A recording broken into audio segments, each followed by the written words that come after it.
देव की, तीर्थंकर देव की पूजा करो, गुरु की पूजा करो, यतियों की पूजा करो, धर्म की पूजा करो। जब हमारी ये जो श्रद्धा है, ये श्रद्धा एक जगह टिकी होती तो क्या गजब का होता। श्रद्धा एक जगह कैसे टिकाई जाती है भगवान? किसी तीर्थंकर के साथ अपने अंतर्भाव को जोड़ने के बाद बार बार उसके सामने बोलना पड़ता है। दृष्ट्वा भवन्त मनिमेष विलोकनीयम नान्यत्र तोषमुपयाति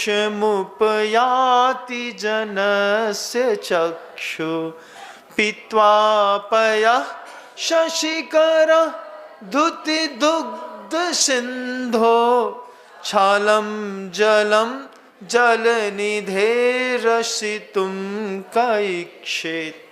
क्या बोलता है भक्त, क्या बोला आचार्य ने?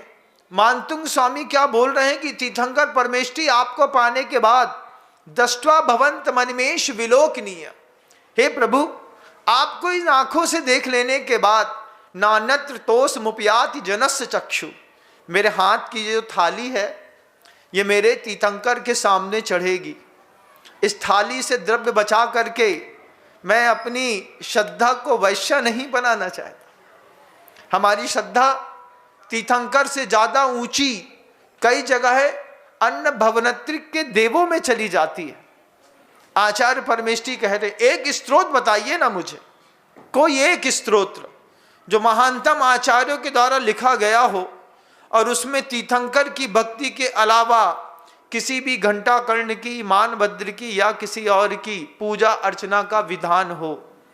मैं आप सबको स्थिर करने का प्रयास करूंगा, होना और नहीं होना यह आपके प्रारब्ध के ऊपर है।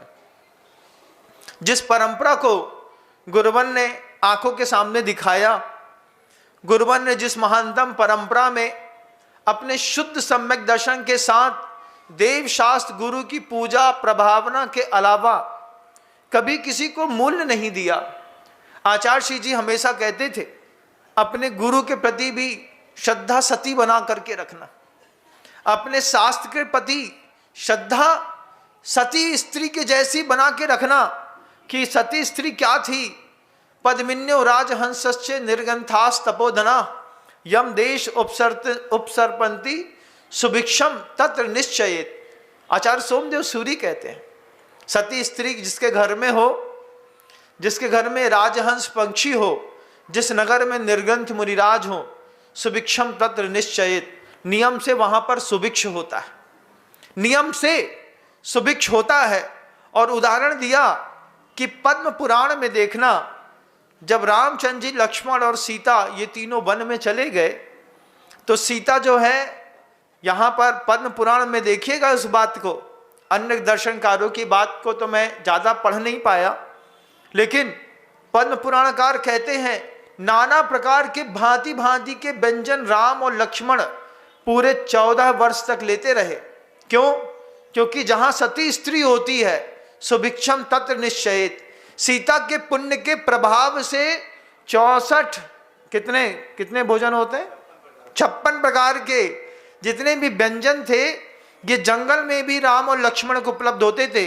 और उन्हीं 56 प्रकार के व्यंजनों में से वे रिद्धिधारी, चाणर रिद्धिधारी मुनिराजों का पड़गाहन करके आहार दान देने का भी सौभाग्य प्राप्त कर लेते थे।